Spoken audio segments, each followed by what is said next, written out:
कैसे हवा संगी में आज मैं ये टूरा के ना एडमिशन के चक्कर में छत्ता ये ना बहुत एक आए अमरीक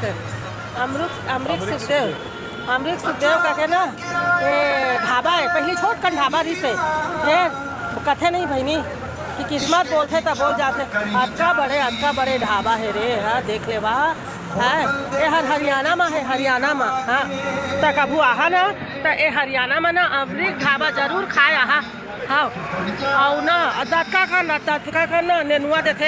हाँ बटर हाँ ये देखा सब हवा मैं कहे ना पैसा है तो तुम्हारा सब कुछ जिंदगी में है भाई। एक बार कहा था पैसा कमावा सब चीज़ छोड़ छाड़ के पैसा कमावा। ये दे ये अमरीक ढाबा है हरियाणा में तो तुम नहा अंदरों में बहुत का नटका का एम्प्लॉय है ये वो 150 रुपया के पराठा।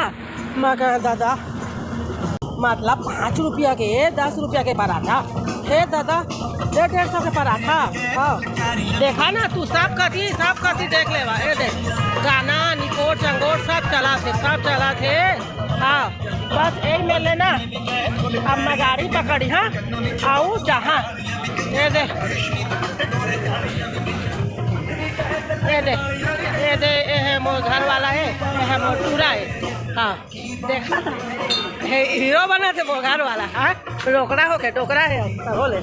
हाँ वैसे काय खेले वाला रहते नहीं ते खेले वाला ये मेरे वो देते काय देखा मैं बता नहीं बता वैसे तैसे घुमात नहीं रहते फिर ऐसे लपक के खाते ते वाला है काय वैसे ऐसे ऐसे करत रही ताले भट से तू आगू में धर देते एक ठन गेंद टाइप के नहीं वैसने देते काय है ट्विस्टिंग स्कूप्स। हाँ भाई ये ज़्यादा नहीं गोठाओ नहीं तो सब जन काय कही एकदम काय पढ़े लिखे नहीं है टाइप के ठीक है सुपारी खाता हूँ। हाँ चला ठीक है जात हो ना अब